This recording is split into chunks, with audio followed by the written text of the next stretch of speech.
मैं जयपुर बोल रहा हूं। मेरा इतिहास आज से सदियों पुराना है।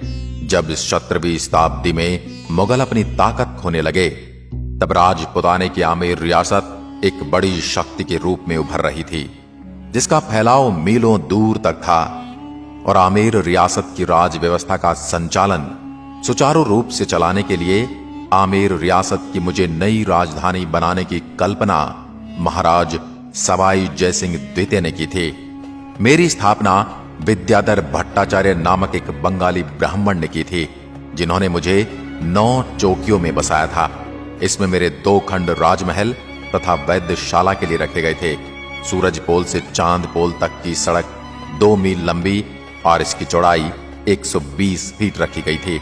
महाराज सवाई जयसिंह द्वितीय, जो कि कछवाह वंश के शासक थे और एक पराक्रमी राजा के साथ साथ एक विद्वान और एक ज्योतिषज्ञ भी थे, इन्होंने ही राजस्थान में सर्वप्रथम सती प्रथा को रोकने का प्रयास किया और विधवा विवाह को बढ़ावा दिया।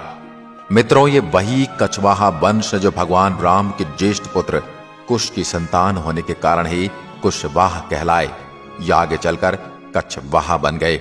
मुझ में 3 सुंदर चौपड़ों का निर्माण किया गया। महाराज सवाई जयसिंह द्वितीय को मेरी बड़ी चिंता थी, जिसके लिए इन्होंने मेरी चारों तरफ मजबूत परकोटे का निर्माण किया, जिसकी दीवार 24 फुट ऊंची तथा 9 फीट चौड़ी है। मेरे परकोटे पर 7 द्वारों का निर्माण किया गया। नियोजित तरीके से बसाए मुझ में महाराज के महल, ओहदेदारों की हवेली और बाग बगीचे ही नहीं, बल्कि आम नागरिकों के आवास और राजमार्ग भी बनाए गए थे। इसके अलावा मुझ में गलियों का और सड़कों का निर्माण वास्तु के अनुसार और ज्यामितीय तरीके से किया गया था। मेरे प्रेमी कहते हैं कि मेरे सौंदर्य को देखने के लिए एक खास नजर चाहिए। बाजारों से गुजरते हुए मेरी इस बनावट की कल्पना को आत्मसात कर इसे निहारें तो पल भर में इसका सौंदर्य आंखों में प्रकट होने लगता है। लंबी चौड़ी और ऊंची प्राचीर, तीनों ओर फैली पर्वतमालाएं, सीधे सपाट राजमार्ग, गलियां, चौराहे, चौपड़, भव्य राजप्रसाद, मंदिर और हवेली, बाग बगीचे, जलाशय और गुलाबी आभा से सजा हुआ हूं मैं, मानो मैं इंद्रपुरी का आभास देने लगता हूं। वर्ष 1876 में इंग्लैंड की महारानी एलिजाबेथ और प्रिंस ऑफ वेल्स युवराज अल्बर्ट मुझे देखने आने वाले थे। उस समय मेरे महाराज सवाई राम सिंह इनके स्वागत की तैयारियों में जुटे थे। इनके स्वागत के लिए मुझे दुल्हन की तरह सजाया गया था। महाराजा सवाई राम सिंह के मन में सूझा कि क्यों ना पूरे शहर को एक रंग में रंग दिया जाए। फिर उन्होंने उच्च अधिकारियों से इस पर मंत्रणा भी की और मुझको गुलाबी रंग दे दिया गया।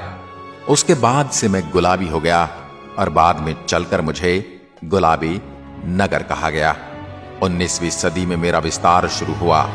तब मेरी जनसंख्या 1,80,000 के आसपास थे।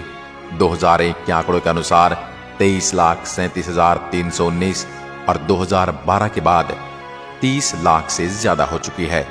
मेरे मुख्य उद्योगों में धातु, संगमरमर, वस्त्र छपाई, हस्तकला, रत्नमय आभूषण का आयात निर्यात तथा पर्यटन उद्योग शामिल हैं। इसलिए मुझे भारत का पेरिस भी कहा जाता है। मैं 11,117 वर्ग किलोमीटर तक फैला हुआ हूं। मुझ में बसने वाले लोगों में से 75% लोग साक्षर हैं तथा ये अपनी आजीविका चलाने के लिए नौकरी पेशे एवं उद्योग धंधों में काम करते हैं। मेरे यहाँ का ब्लू पॉटरी व्यवसाय विश्व स्तर पर प्रसिद्ध है। आंखों को लुभाने वाली इस पॉटरी को बनाने के लिए बेसाल्ट एवं कोबाल्ट से बनी हुई डाई का इस्तेमाल किया जाता है, जिसमें क्वार्ट्ज के स्टोन पाउडर को मुल्तानी मिट्टी और दूसरी चीजों के साथ मिलाकर इसे मार्केट में चल रही मांग के अनुसार बनाया जाता है। इस डिजाइन को बनाने के लिए मुख्य तौर पर रंगों का इस्तेमाल करके मटकों, छोटे जारों, मिट्टी की बनी हुई प्लेटों इत्यादि पर नक्काशियां की जाती हैं।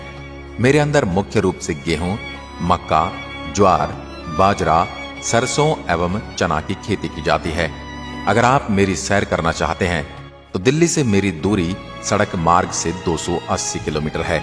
अगर आप वायु मार्ग या रेल मार्ग से आना चाहते हैं तो भी आप आसानी से मुझ तक पहुंच सकते हैं।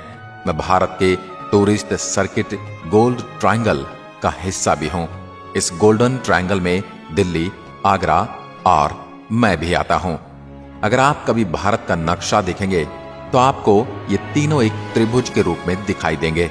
इस कारण इन्हें भारत का स्वर्णिम त्रिभुज यानी इंडियन गोल्डन ट्रायंगल कहा जाता है।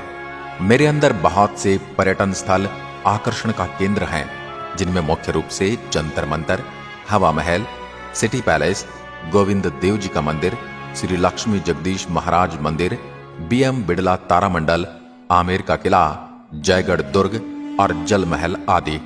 जयपुर के रौनक भरे बाजारों में दुकानें रंग बिरंगे सामानों से भरी हैं, जिनमें हथकरघा उत्पाद, बहुमूल्य पत्थर, हस्तकला से युक्त वनस्पति रंगों से बने वस्त्र, मीनाकारी आभूषण, पीतल का सजावटी सामान, राजस्थानी चित्रकला के नमूने, नागरा मोजरी जूतियां, ब्लू पॉटरी, हाथी दांत के हस्तशिल्प और सफेद संगमरमर की मूर्तियां आदि शामिल हैं।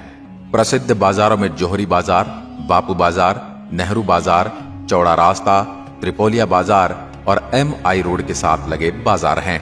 अब मैं आपको एक एक करके मेरे कुछ दर्शनीय स्थलों की सैर करवाऊंगा।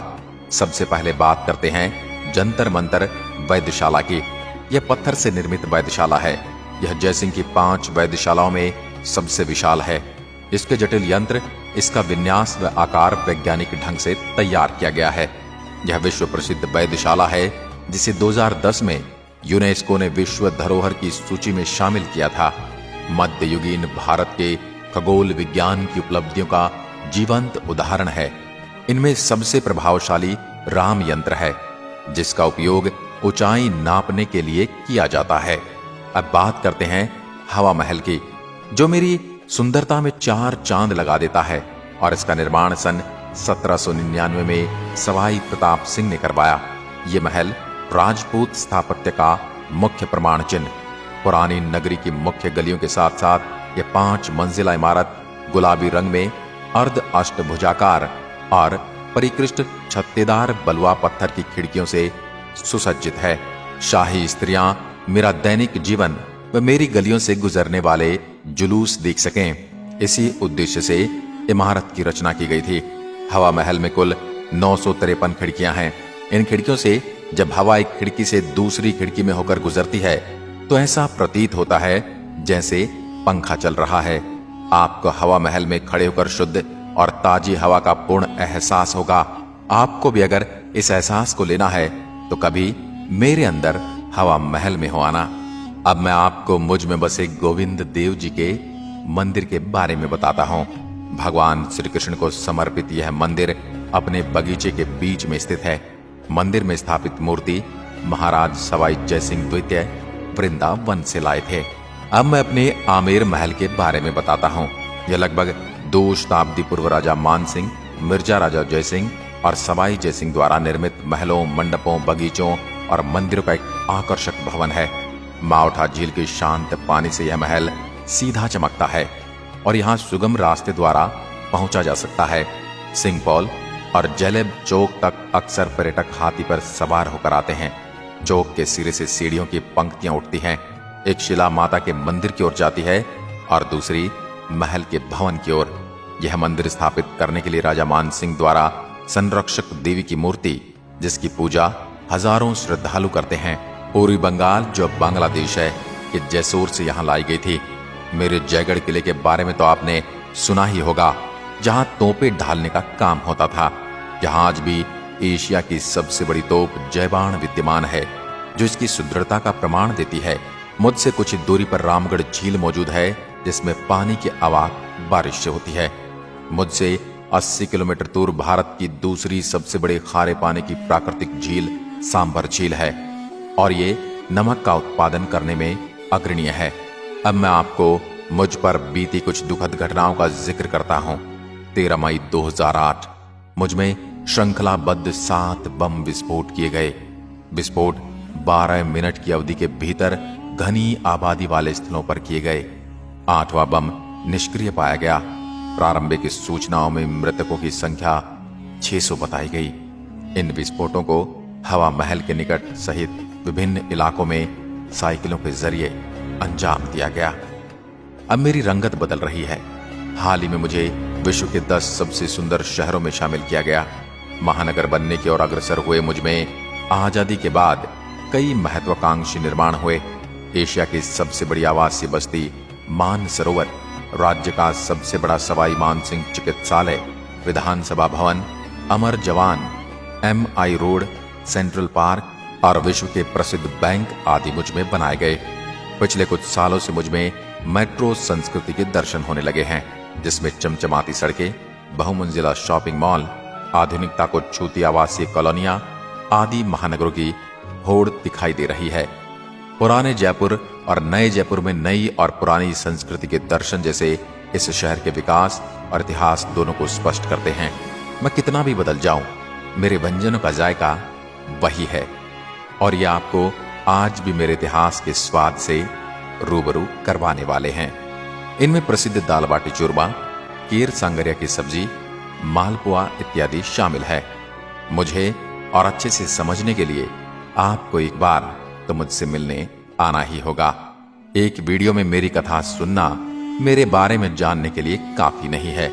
अब आप यहां कर मुझसे मिलोगे तो आपको बहुत सारी ऐसी बातें और चीजें देखने को मिलेंगी जिनके बारे में ना आपने सुना होगा और ना देखा होगा। क्या आप मुझसे मिलने आने वाले हैं? यदि हां तो अपना जवाब कमेंट में लिखकर जरूर बताएं। मैं जयपुर आपके आने की राह देखूंगा। आज की वीडियो में बस इतना ही। धन्यवाद। जय हिंद, जय भारत।